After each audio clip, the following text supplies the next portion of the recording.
right, so we're going to kind of shift gears just a little bit away from the tax preparing the actual financials that you typically find on a balance sheet and a P&L.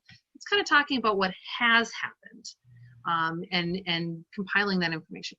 We're going to take a step back and actually talk about something that you typically do before you hit the actuals. And we're going to talk a little bit about budgeting, enterprise budgeting, to be a little more specific. So a few of you that are in the farm beginnings, some of this will look a little similar. We're going to touch on it tonight, but we're going to kind of deep dive just a little bit more into it. And I'm going to warn everybody, I'm going to be looking for some participation. So make sure you're on the ball and ready for that. So we're going to talk about enterprise budgeting and making sure that you can turn a profit on your farm. Oh, come on. There it goes. Okay, so real quick, we're going to kind of review the hows and whys of budgeting. Again, we're going to step back from the actuals doing, and we're going to talk about the predicting part. So budgeting, it's just estimating. It's predicting what we're going to happen as far as money coming in and money going out. Typically, it's something reviewed regularly, depending on any changes that you may or may not be making on the farm. Everyone should have a budget. I know, but I don't want to. Doesn't matter. You got to bite the bullet and just do it. How do we budget? You know, it's taking a financial timeout and analyzing your financial behavior. And there's actually 3 different ways to do a budget: your enterprise, your partial, and your whole farm. We're going to talk a little bit more in detail about the enterprise, and we're actually going to talk a little bit about partial budgeting tonight too, just because it's so intertwined, I think, with your enterprise budgeting. And then what is needed to budget? Again, when I said earlier, when you're doing your financials and stuff, the information you put into it is the quality of information you're going to get out. So if you're going to put crappy data into your budget, if you're going to put, you know, a little bit of this, a little bit of, I don't know, slap it in there, you're not going to get a whole lot out of it. So keep that in mind when you're collecting the information, collecting your data. Make sure they're reliable sources, you know, quality, good data. And I know that can be kind of tough in certain farming situations. If you're a vegetable farmer, things have gotten a little easier the last couple of years because there's tending to be a lot more vegetable farms popping up in the area. But you know, 5, 7, 10 years ago, it was really, really difficult to find any information on what to expect when you're a vegetable farmer or a small scale animal farmer, you know, eggs, you know, things like that. It wasn't as common. So it was really hard to find that good data. And then, of course, the big question, why? Why do we budget? I don't want to budget. Why do I have to budget? So it's all about taking control of your money and putting a strategy in place so that you can spend less than you earn, because that's ultimately the goal, right? We don't go into farming to lose money every single year because we feel like it. We go into farming usually because, 1, we love it, right? I mean, we're not going to do it if we don't enjoy it, because, face it, is a labor of love. And 2, you want to make money at it. You got to make something so that you can keep doing it and possibly even support yourself or your family. So back to enterprises. What is an enterprise? And for some of you farm beginning students, you know exactly what I'm going to say it is, because you've been through this already. For those of you who aren't as familiar, enterprises are actually the smaller businesses within your larger farm business. So these are actually pictures from my farm, and these just represent 4 different enterprises that I personally have on my farm. 1, I have eggs, I have produce, I have honey, and pork is one of our animals that we raise. And so these are 4 different enterprises. When you have a farming business, especially if you're more diverse, it's always a really good idea to have separate budgets for each one of those little enterprises, because it allows you then to be able to see, are my eggs making money? Am I even breaking even? Oh my gosh, I am losing money every year on my eggs. I need to do something different. You're able to look at each individual piece. Now, a little disclaimer is that sometimes an enterprise can lose money, but still add value to your farm. So keep that in mind. All right, so making an enterprise budget. Again, look at what you're interested in doing as a business. Look at your opportunities, your interests, your experience, your goals, your customers. Does it align with your holistic farm goals, your skills, your passions, your resources available to you? You know, if all of a sudden I want to be a hemp grower, fabulous, but I own no land to do it on. I own no machinery. I know nothing about it. It's not to say that I can't do it, but I can tell you right now, it's going to be really difficult to make that transition into hemp growing if I don't have the resources or the skills or the knowledge to be able to do it. Again, not impossible, just a little bit more difficult, okay? Instead, let's say I live along the river as we do now. I've got about 15 acres. I've got a couple little grazing plots. Hey, I got space for egg-laying chickens. I got some space to graze, a small herd of sheep. Maybe I want to forage. Maybe that's one of my enterprises is foraged goods that I can find, whether it's mushrooms or greens, whatever it may be. Also know your finances. I hate to say it, guys, but money is kind of a big deal. Unfortunately, you can't do a whole lot without it. So you need to take into consideration what money and assets you have accessible to you to be able to even launch your enterprise. So again, not just it's part of your resources. Let's say I decide I want to be a hemp farmer and it's going to be $500,000 to start it up, and I don't have enough assets to support that. I don't have that kind of money in the bank. That's something that I'm going to have to look at and go, well, is there any other possible way I can start it up? So you need to take those things into consideration because you don't really want to set your enterprise up for failure from the beginning. You want to be able to succeed. And the other one is doing your research. Find out what things cost, what they're sold for, if there's even a market. What if I started growing, I don't know, or what if I started selling flip-flops and I live in the Arctic Circle? Do you think I'm going to make a whole lot of money selling flip-flops in the Arctic Circle? There's not much of a market out there for it. I might be able to sell a few, but the reality is there might not be a market. Just like if I'm going to start selling winter coats along the equator, good luck with that. Great, it may not be the best business adventure. So make sure that you do your research and finding out what's going into it, what you can get out of it, and if you can even sell it. So we're going to have some fun now. I'm going to get the live data up because I'm one of these people that I like to mess with stuff a little bit. All right, so I'm going to show you guys a couple different enterprise examples. And when we start talking about partial budgets, again, get ready. I'm going to ask for participation. So our very first enterprise, we're going to talk about salad greens. Okay. Again, these two budget examples are out on the drive, along with all of the other documents that Stephanie's put out there. And so they are available for your use. Feel free to take them, modify them, tweak them, whatever you want to do with them. I will not make any claim over them because I'm pretty sure I stole it from somebody, tweaked it myself, and then threw it out there for you guys. So feel free to have fun with it. Here's an example of one particular enterprise over a 3-year span. You can easily just do a 2-year span. You can remove these rows and just look at it from a 1-year span, but I'm going to throw the 3-year span in there just for fun. Because again, comparing year over year is a good thing, right? So in this example, I've got 100-foot beds that are planted of salad greens. And my very first year, I'm going to do 16 of those beds. I got 16 beds lined up, 100 feet long. Whew, man, I've got to have a lot of land out there for this. So I've got all that. That's what I'm going to do my very first year. Because you know what? Salad greens, I haven't been the greatest at growing them, but we're going to start small. I have deemed that I get an average yield of 30 pounds per bed. Okay, I'm not taking into consideration succession planting, because I know with greens you can easily do that. Even in North Dakota, believe it or not, you can do a spring and a fall. But I'm just going to kind of do this to keep things a little more simple. Total pounds sellable.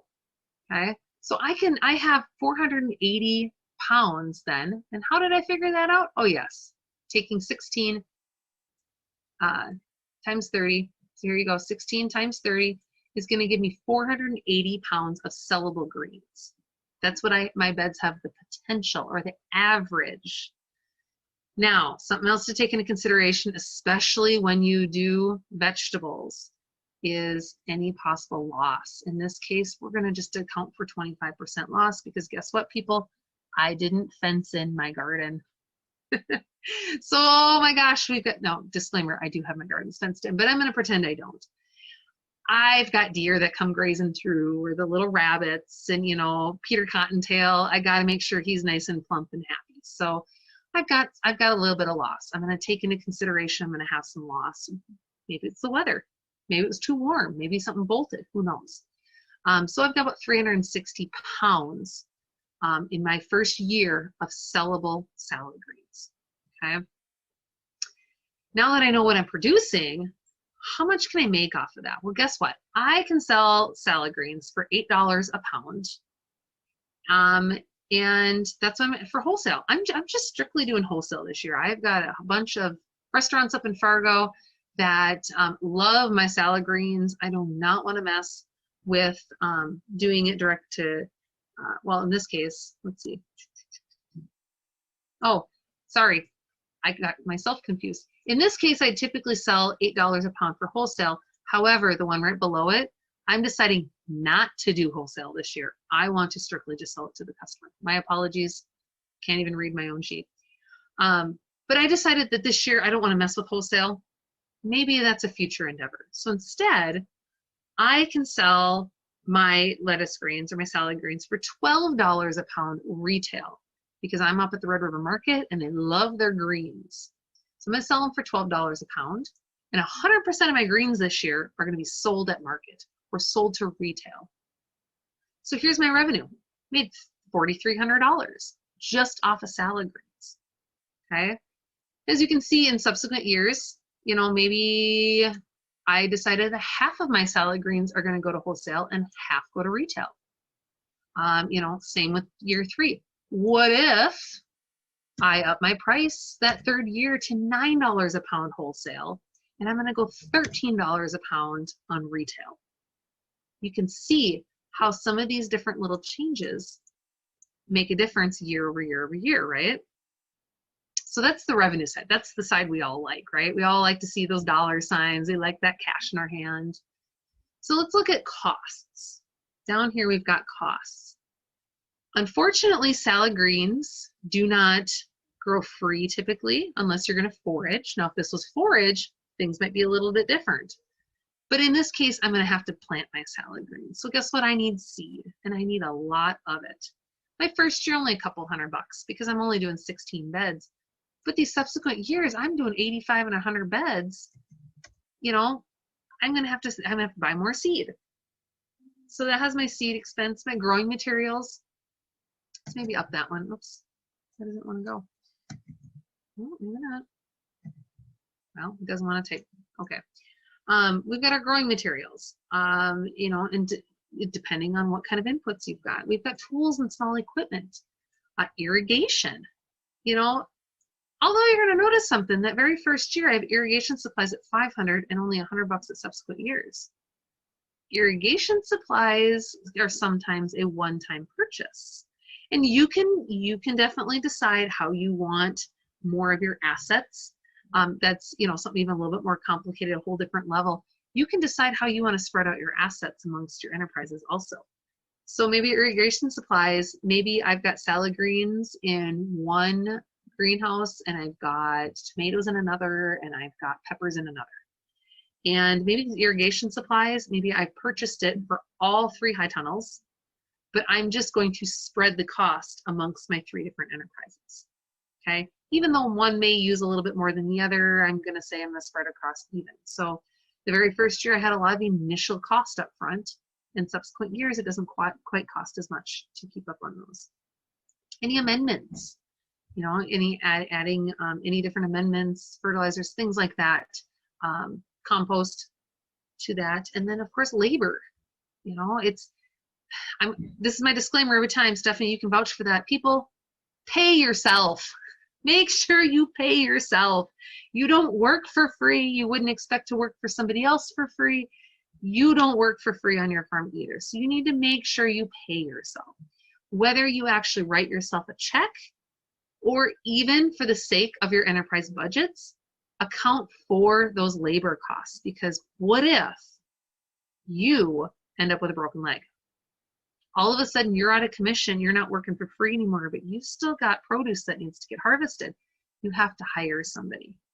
So you're always better off including more costs than what you think to make sure that you can make it work, just in case your costs do end up coming up a little more than anticipated. So then here's our total costs, our total profit and loss, as you can see year over year, and then we have this percentage, this little percentage guy. You know, remember guys, I like those little formulas, little ratios and stuff.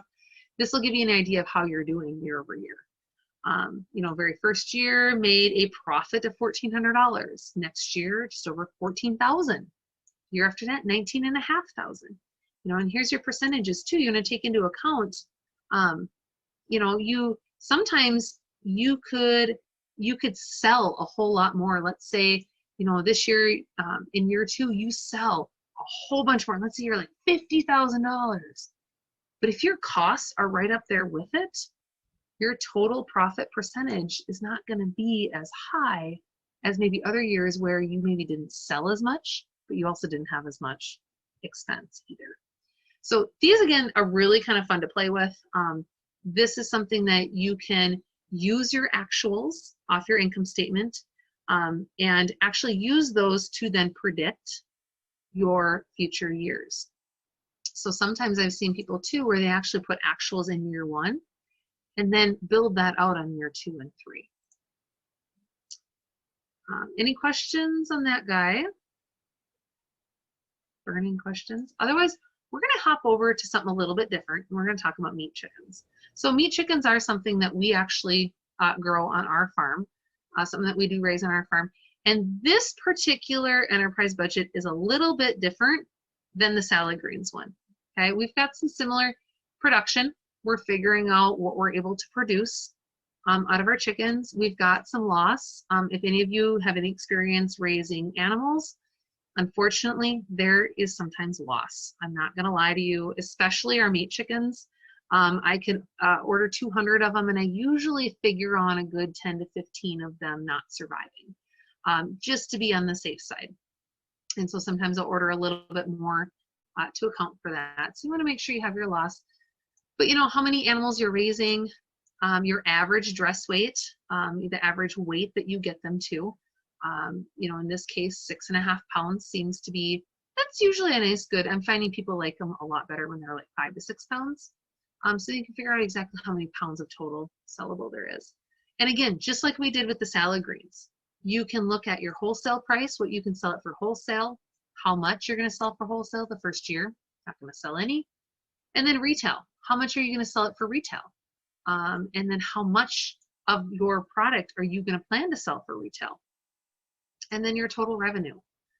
Obviously, when you're increasing your numbers, you're going to increase your revenue. Now, here's something when it, let's see, if I do this. Oh, no, sorry. See, no, it won't let me type again. Oh, well. I was going to change these a little bit. So you could have the same number of birds, but depending on how much you sell wholesale and how much you sell retail, your total revenue will change. Same with, okay, costs. Costs are going to be a little bit different. I'm going to first jump down to this bottom piece right here, and it won't let me scroll. So this bottom piece right down here. So before you go through and figuring out your costs per bird, because as you can see, we're doing it per bird, we need to figure out what my cost per bird is, first of all. So we've got this nifty little feed cost calculator down here. So a 50-pound bag of feed is used is $15.60, which I find out that per pound, it's 31 cents per pound.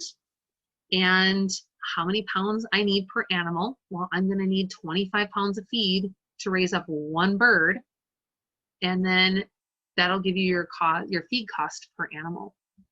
So this right here, let me click in here. I wonder if my, no. Okay, so this is taking your price per pound and dividing it by your pounds per animal. And then you're going to go ahead and get your feed cost per animal. So if that makes any sense to anyone. And that's it. You know, you can do that with a lot of different animals. Like I said, we've got a few different animals that we raise here on our farm. I can also take this into consideration with my meat chickens. Even though the meat chicken itself is not being sold, the actual eggs that it's producing. So I will have some costs, some feed costs in there along with some supplies cost. So we're going to go ahead and take that back up here. Our feed, $7.80 per bird. So we can figure out what our cost is then, for dependent upon how many birds we raise each year. Chicks, when you purchase chicks, say they're $1.35 per chick. So you can figure that out. Livestock processing and packaging is something common there. Any supplies or small equipment. You can see here, I've got to jump year one because let's say I had to go buy myself a plucker and some kill cones and some of the other different equipment when processing meat birds, because we do that actually on farm. And then labor, again, pay yourself. If you're not going to pay yourself, take into account what it would cost to hire someone just in case you have to. And then you get your total profit and loss down here at the bottom. All right. There we go. So that was that meat bird. All right, any questions on enterprise budgets? Like I said, I mean, it's very similar to what we did for the Farm Beginnings class. Enterprise budgets, like I'd mentioned before, you can take, let me just get that back up here.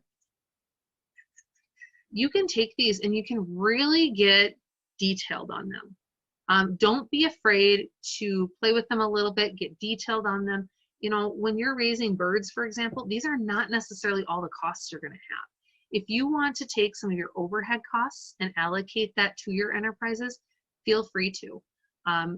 For us personally on my farm, I don't do that. I actually have a separate enterprise called General, which is actually all of my overhead costs.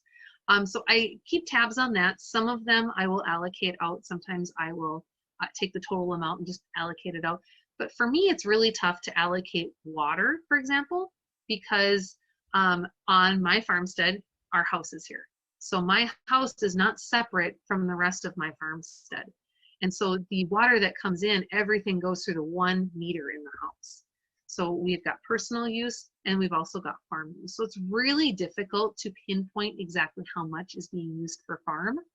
So that's just something that we typically don't mess with too much. Sometimes if we see a huge spike in electricity or water, those are typically things that I can go back and create documentation showing, you know, hey, summer months, you know, I was watering the garden every other day during these months. Here's my proof. You know, here's the spike. Here it compares to a different month out of the year. You know, like in the winter, for example, when I'm not typically using as much water, I'll use a little bit for the animals that I have here, but usually not as much as I do in the summer. So I can use those as a baseline comparison and formulate that information so that I have it. I can write it off on my taxes. And as long as I have that supporting documentation showing that, and as long as I keep that, you don't have to give it to the accountant. You need to keep it for your own records. I at least have something that if I was to get audited by the IRS, I could show them, here's how I came up with it. Ultimately, it's their decision if they believe me or not. But the more documentation you have on those things, the better off you are. And that goes for any income and expenses, no matter what on your farm. Any questions on enterprise budgets? Does anybody use enterprise budgets currently or anything similar to it? Do they even, I mean, even not necessarily the budget side, but do you break out like your income statement by enterprise?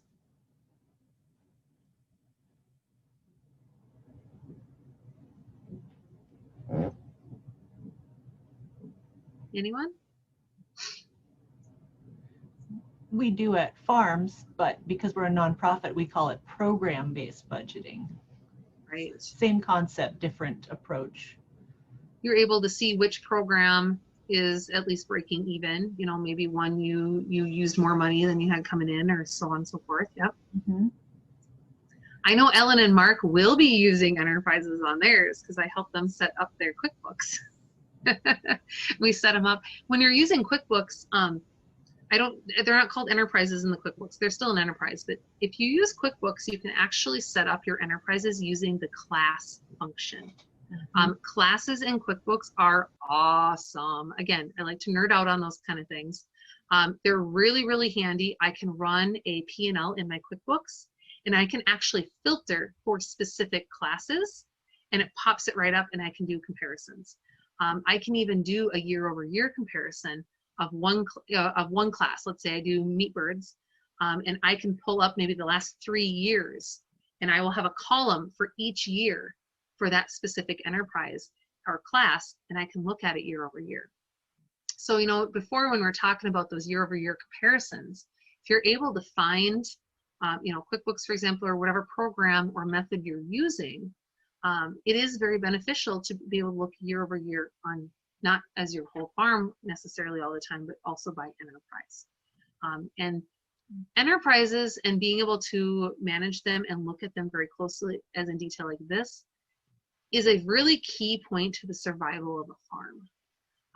And like I had mentioned earlier, I kind of alluded that some enterprises will lose money, but are still beneficial to your farm. I have an example of where it doesn't necessarily lose money, but I get very close to break even. Sometimes I'll make a little bit. But my honey, my bees and my honey. A lot of times, yes, I get quite a bit of honey out of my hives. Sometimes my hives die, I don't get quite as much. It's a little fluctuating. I've got the expense, you know, when my hives die, I've got to get the bees, buy some more bees and stuff. But the bees, the honey that the bees make is more of a byproduct for us. We actually have bees on our farm for the pollination aspect of it. And so if you come out to our place, we've got a few hives that actually sit right on one of my 2 gardens. I've got a 3/4 acre in the back, and I've got just over, let's see, just shy of 3 acres out front this year. And I've got 3 beehives actually right on one of the gardens, and I have noticed a drastic increase in production once we got those bees. The one garden that I have had, even before we lived on our farmstead, I had it here for a couple years. And I would come out here since we only lived a few miles away, and I was gardening and I was growing things. And that was before we had gotten bees.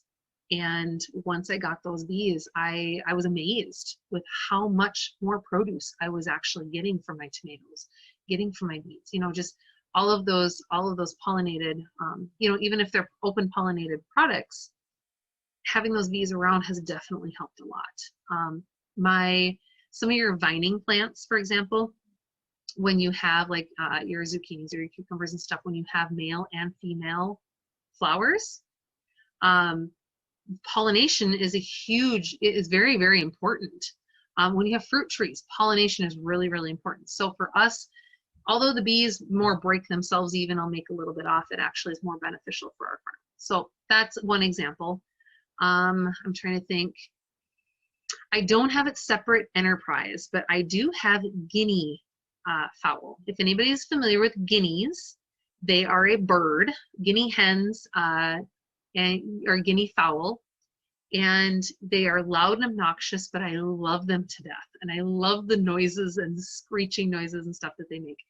But for us, they don't provide any sellable item. But they actually help a lot with the bugs and the tick population immensely. All of our birds are free ranging, so all of them have a lot to do with that. But they help with the bugs and the ticks. Being we have a lot of trees along the river here. They also will help. They're like little guard dogs. If something, and last year's a great example, we had a fox that was coming through middle of the day. We could never get a gun fast enough.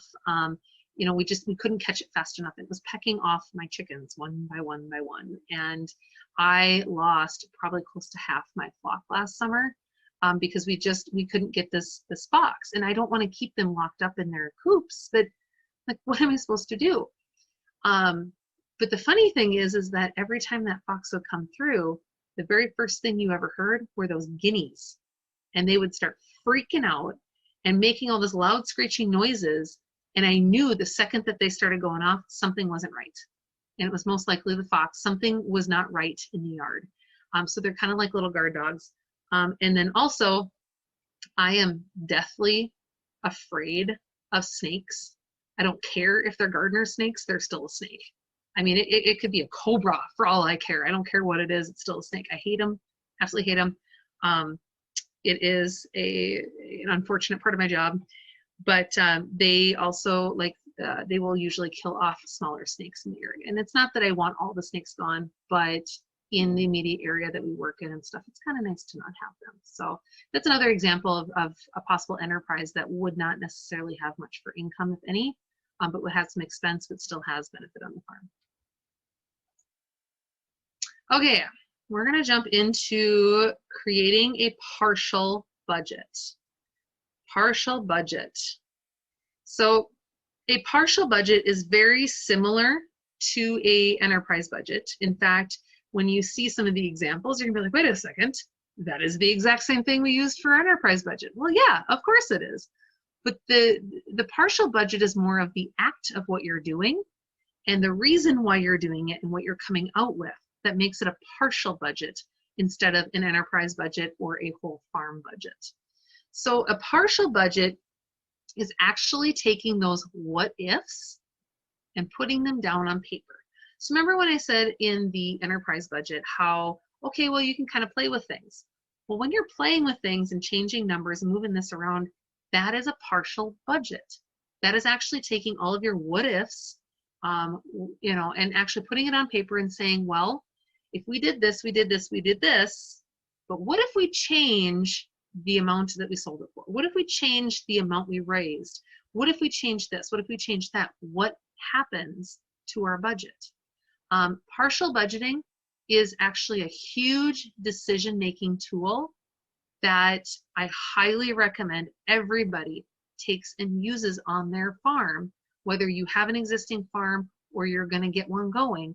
I highly recommend using partial budgets, especially as you're getting going, as you're ramping. If you take on any new enterprises, before you take it on, put together a partial budget, or before you make any big decisions or big changes on your farm, put together a partial budget and see where you're at. So simple 3 steps: state your proposed change that is going to be analyzed. So for example, I have, let's say I've got 20 sheep at the moment and I want to go to 50. Okay, I'm going to state my proposed change is going from 20 head to 50 head. Okay, got that. We're going to analyze that and see if I can make more money at it. We're also going to collect data on all aspects of the business that's going to be affected. So obviously, if I'm going to increase my head of sheep, I'm going to have more expense. I'm going to have more feed expense. I may have more vet expense. But at the same time, I'm also going to have some income coming in. I'm going to have more that maybe I'm going to get all ewes and they're going to have lots more babies, and I'm going to be able to sell off some of those lambs. So I want to collect all that information, all that data that may be affected by that change. And then I'm going to analyze and compare the data to make my informed decision. So here is, again, I like to play with it. All right, so here's where I need a little bit of participation from everybody, because we're going to kind of go through this and I want you guys to determine and help me make these different options, make these changes. So we're going to start out really simple, really easy. We're going to just do our salad greens again. Oh, does this look familiar? I think it does. So this is actually the exact same template, little bit modified, little headers, little lines, little bit of modification from my enterprise budget, but I've turned it into now a partial budget. So here's our current process. In column C, that's our current process. I've got 80 beds, 30 pounds per bed that I can yield. I'm selling at a whole price of $7. Half of it's going to go to wholesale. Half of it's going to go to retail at 12 bucks a piece, or 12 bucks a pound. And then here's our costs. Okay. So without, I don't worry about these numbers and stuff on here. I want everybody's participation. So here's my current process. What kind of changes do we want to make? Let's throw out some different changes. What do you guys think we should do? Should we sell more or less resale, wholesale? selling at different prices. Maybe we've got different costs because we're going to sell like a primo salad green, so our seeds cost more. Give me some ideas. Let's make some changes. Feel free to unmute yourself and holler it out. Let's do no retail, all wholesale. All wholesale. No retail. Awesome. Are we gonna, let's see, right now $7.50. Do we want to keep it $7? I think that was a yes. But at retail, we're gonna charge our customers a little bit more than we normally do. What do we got here? Increase it. Ah, all right. All right. So we're gonna leave our $7, but we're gonna increase our retail to 12. Oh, this doesn't matter because we don't have any retail right now, huh? Let's go $7.50 then. Oops. All right. So doing what we normally do, okay, we're producing the same amount that we normally produce. We've still got the same cost. Well, let's see. Let's go the same costs. So if you're doing wholesale instead of retail, won't your packaging costs decrease? That's a good point. Assuming so. Let's bring that down. Maybe say 300 because we still got to bring it in something.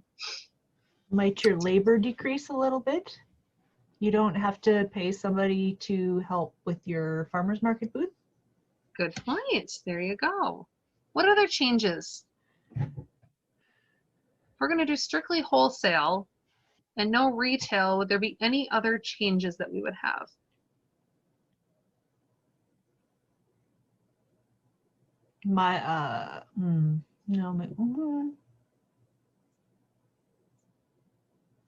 Sorry, my color coding is still on from last time I did this. There we go. All right, so we're looking at option 1 right now. Mark has decided that we're done with retail. I am tired of being at the farmer's market all the time. We're done. We're gonna strictly just sell wholesale. Thinking, you know what, we're gonna save all this time. We're gonna save all this money. Like, this is definitely the way to go. But look, down here, our total profit and loss. So before doing what we always did, we're at almost $13,000. By just making the simple transition of no retail and strictly all wholesale, we dropped down to $9,300. It's like, oh, wow, that didn't quite do what I thought it was gonna do, right? So let's do an option 2. All right, fine then. What if we're gonna do no wholesale and we're gonna do 100% retail? We're gonna totally switch them. So what kind of other adjustments are we gonna have if we're gonna change our revenue? What kind of expense adjustments should we have? If we're doing absolutely no wholesale and we're doing strictly retail.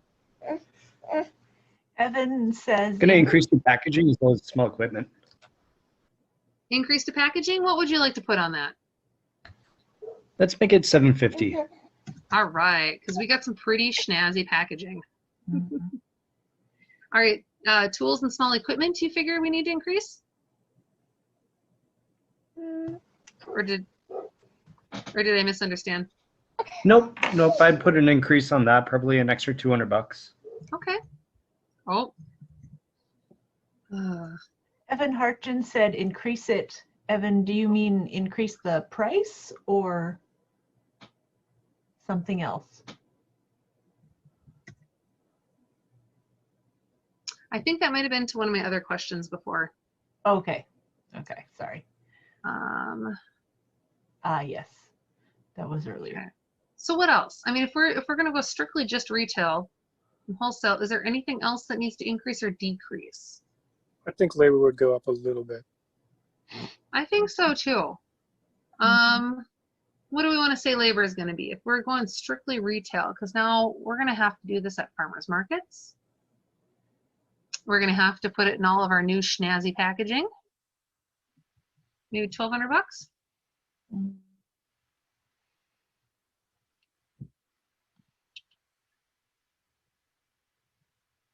So now something I don't have on here that would be kind of interesting is supplies. Because if we're going to be strictly doing farmers markets, we may have some farmer market fees.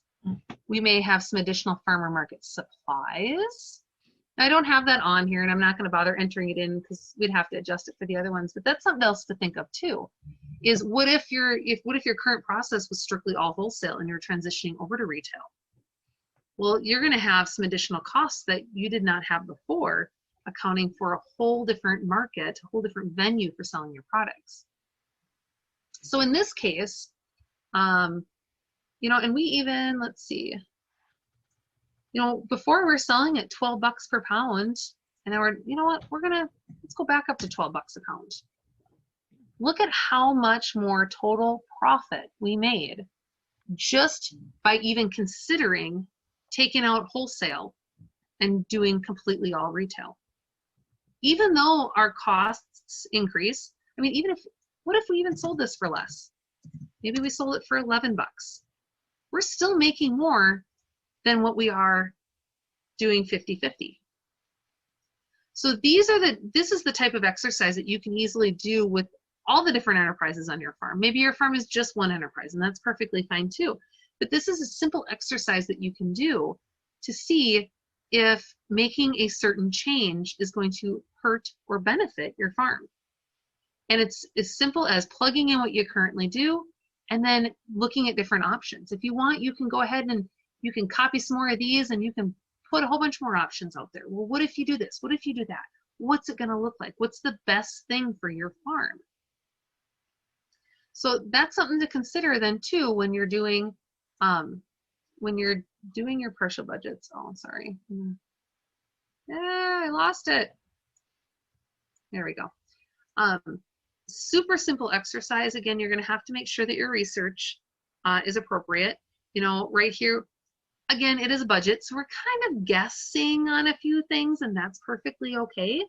But that's just to kind of get the ball rolling, to get those ideas, to say, hey, here's what we want to do.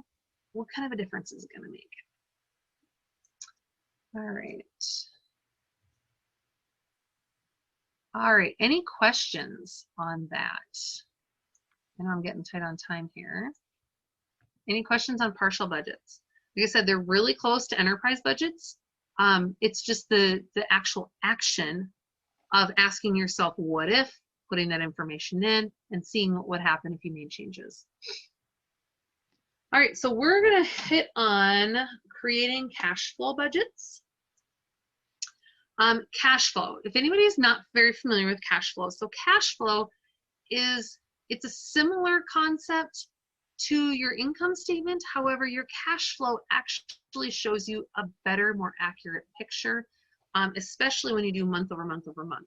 If you're looking at the full year, 1 month at a time, cash flows are actually really important when it comes to farms. Why? Because I don't know about the rest of you, but I certainly do not have static income or expenses every single month of the year. Very commonly, January, February are really quiet months for me, income-wise. Expense-wise, that can be a different story because I'm ordering my seeds, I'm getting things lined up, I'm starting to get my supplies. So depending on the time of the year, you're going to have more income and you're going to have more expenses. And sometimes, very commonly, they do not line up at the same time.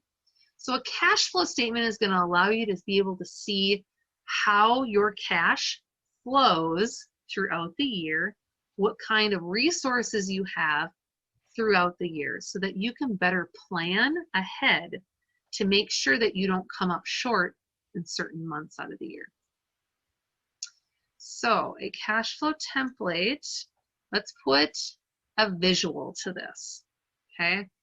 And Stephanie, here's another super awesome cash flow template that I found that I really like, with the exception of one thing. I really wish that the start, and I can't change it because it's password protected, but the opening bank balance I wish was along the top, very similar to another one that I've shown you before, but this will do. So this is a monthly cash flow template. And this one is also, again, out on the drive. Everybody can use it. If you can figure out what the password is, please let me know. because I would love to be able to change it, but I cannot figure out how to unprotect it. And where did this come from? This one, tsbc.com. So I've got it right down here, the small business company limited.com or whatever. I was kind of tooling through there, couldn't figure it out. I mean, maybe it's something as simple as like TSBC or something. But if you want, you can go out there and see if you can try to figure out the password. Again, you can try to tweak it, then live it yourself. The other option too, I just thought of, oh, maybe not. Oh, I was hoping it would let me copy and paste it into a new Excel document, but it doesn't. Bummer. Okay. Play with it if you want. Any Excel buffs out there, have fun. Okay, so this is a cash flow template. Again, like I mentioned, this is looking at all 12 months out of the year because your farm operates or typically operates all 12 months out of the year. And very rarely do we ever see 2 months identical. So what this is going to allow you to do is to actually look at your cash in and your cash out each month of the year so that you can see and predict where you're going to be at. So in this instance, you can go ahead and enter in your farm name at the top. You can, and you know, this actually auto-populates the date, which is awesome. You might be able to change that. Yeah, you can, which would be cool. So this one, you can go ahead and use, you know, you can also select what month you want to start with. So like, let's say I want to start with, because I like to just start with January. It's actually got a nifty little drop down that I really like that go ahead and changes it around. Like I said before, January, February, March, maybe I've got a little bit more sales coming in. You should be able to, goodness, I'm going to change these. All right, so maybe some meat sales, maybe I had a couple $100. In the winter months, I typically have meat on hand. You know, let's say April went up to like $1,600 because I had spring hogs that went in for butcher and I got payment on those. You know, I had a little bit in May. June, I'm starting to ramp up. Maybe produce sales. Maybe it's starting to ramp up a little bit more.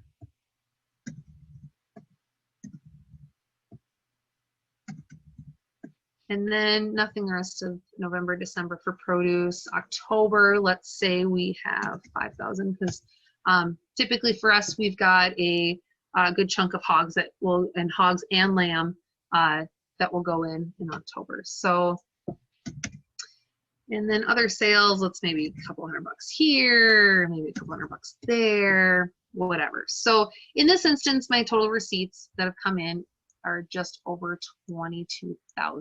So $22,600 is my income coming in. As you can see, it fluctuates depending on what month it is, right? So now we've got costs, and I'm gonna say, let's say in February. Ooh. There we go. I had my tax preparer make some things. You know, maybe $50 there, $50 here. We've got, I'm going to change this one to, oh, that's overhead, never mind. Instead of stock, I'm going to put meat processing because like I mentioned, I had some expenses associated with some processing. Some packaging, we'll throw in a little bit here, maybe, you know, materials. You know, and you can change these too if you've got seeds, plants, supplies, that kind of stuff. I'm just kind of tossing some stuff in here just for an example. I bought some seed in January and February. Let's say in June, I'm ramping up for some farmers markets. So I've got some expenses related to that. I needed some new totes come harvest time. We'll just throw in like, I have no idea what I'm putting in here. We're just going to kind of toss them in. So you can kind of see, again, you can personalize this however you want. Again, I really like this template. I just wish we could figure out how to update and change it a little bit. All right, so then we've got some numbers in here. We got some income. We've got a few little expenses. My telephone bill, you know, let's say that's pretty consistent one. Again, overhead. You can include overhead. You could leave it out if you want. And if I recall, there might be another template out on the drive also for the cash flow. I think I still have, did we have one out there, Stephanie, that I maybe used for Farm Beginnings? I made one for Farm Oh, Beginnings. yes. Which it's similar, but it's got your expenses divided according to production, marketing, and business and overhead. Yeah. So, you know, this is one example. There's another one out there on the drive. You can also Google cash flow templates, and there are all kinds of them out there. Mm-hmm.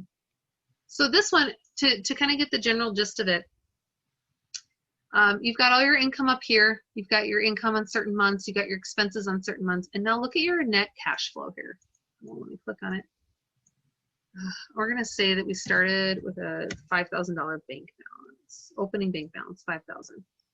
So you're going to see this change month over month over month. If you look at your closing bank balance here. So after January, we had a closing bank balance of $4,500. Great, I got money, no problem. Oh, and then we didn't have really much for income. We had more expenses. We're down to $3,500. In this case, we're at $3,750. And so at the end of each month, you can see where you're projected to be.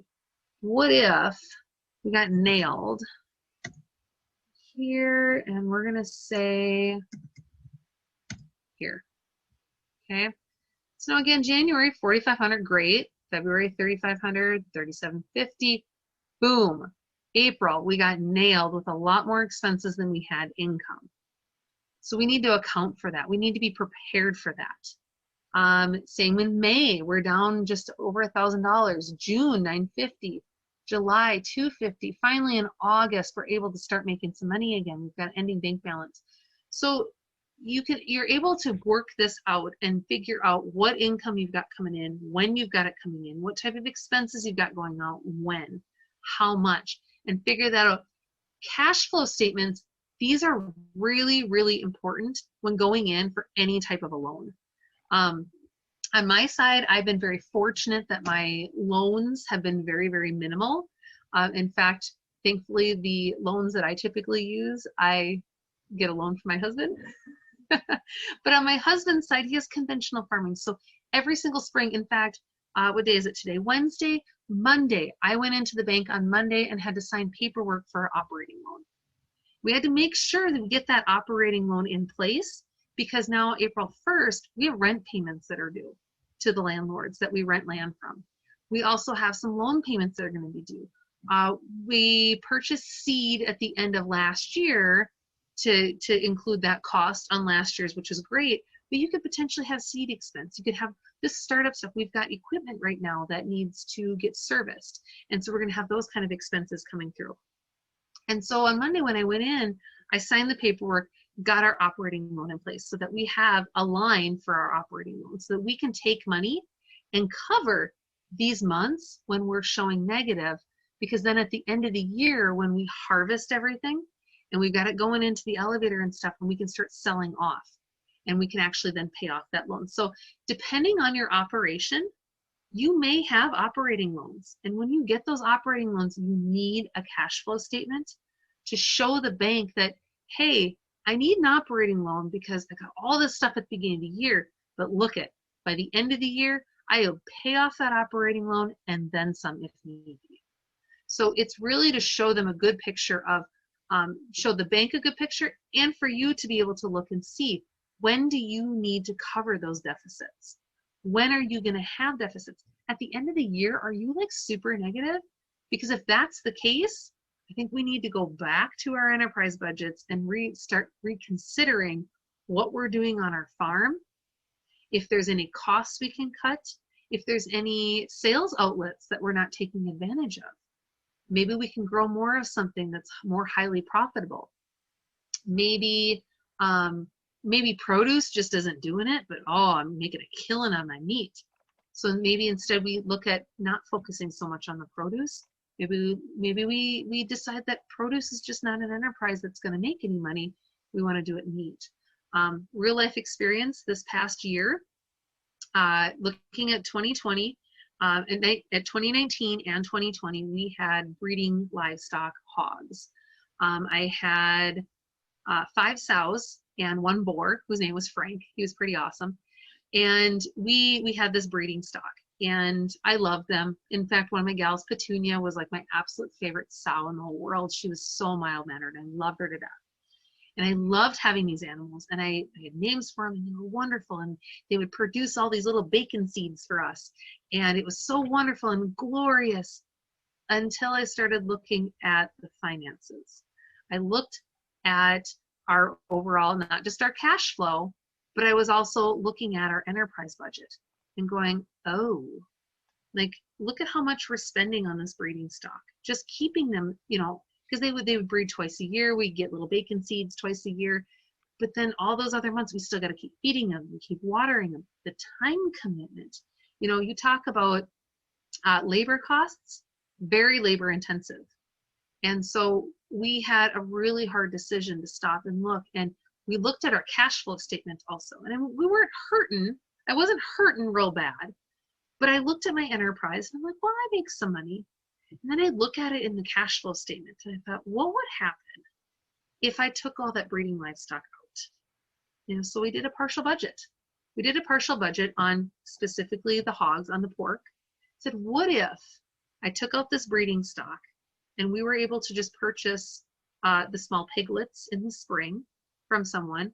We were able to just purchase them, feed them out through the summer months, and we were done with pigs by fall. We'd send them off for butcher, and we would not have any pigs over those winter months. We did a partial budget. We looked at our enterprise budget. We looked at our cash flow template, and believe it or not, we had the really, really hard decision to no longer have our breeding stock because financially it didn't make sense to keep them. So that is a real life example of something that I've even done within the last 6 months, was to reevaluate and take all of those pieces that we've gone over today and take them all into consideration. Now, I wish there was a financial statement that took into consideration what I want, but unfortunately there isn't, because I wanted to keep my pigs so bad. And sometimes you make that decision and go, well, I'm just going to lose some money because it's something really important to me, and that's okay. That is totally fine because you can do your farm the way you want to do it. But just remember, at the end of the day, if you're not making money, you're not going to have anything to support your farm. So, let's go. There we go. Questions. What kind of questions? Because believe it or not, that is everything I have to offer to everybody tonight. What kind of questions do you guys have? Do you have specific examples on your farm or to-be farm that maybe you want to bounce around a little bit? Different financial statements, you know, anything, everything.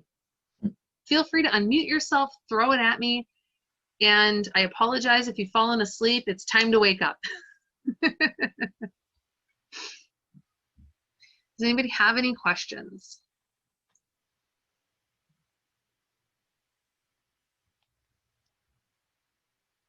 I hope it wasn't too boring. I hope I didn't confuse you guys too much. When it comes to financials, it can be very overwhelming. It can be very confusing. And Stephanie will have this recording available, I assume, so that you want to go back and go, oh my gosh, over my head when we talk about enterprise budgets, I want to go back through that again. Feel free to rewatch it. I've got my contact information here on this last slide. And yes, those are my beans. Believe it or not, I love to grow different colored produce. So those are some of my beans from market. But feel free to reach out if you have any questions. I'm more than happy to help answer them.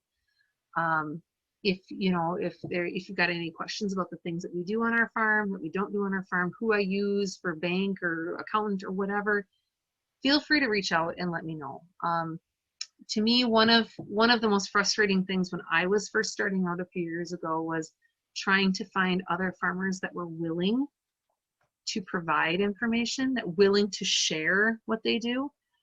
So when I started up, that was one of my promises to myself, is that part of my business plan was to actually provide information to other farmers, especially those that are starting out, maybe those that are transitioning over. I want to be there to help you because I wish I had more of that when I started out. All I have to say is thank goodness for farms, because I went through the farm beginnings class, and that is pretty much what allowed me to get where I'm at today. I've had a few farmers that have helped out here and there, but I want to be helpful. So I can't. I would, before we end, I would like to show people the free resources in the drive, and then I'd like to say a few words about Farm Beginnings, since let some me. of our students aren't Farm Beginnings students. But let me stop sharing. Do I have to like give it back to you or something? Well, you could share it, or I can share my screen. Well, here. Oh, here we go. Okay. Why don't you share? Because I can't figure out how to get back. There it goes. Okay, you can go ahead. Okay, so you should be looking at Google Drive. Yes? Mm-hmm. So we wanted you to have some takeaways from this that you could use for doing your own financial planning. So all the resources that Jen showed you, plus a whole bunch more, are in this Google Drive that you have access to.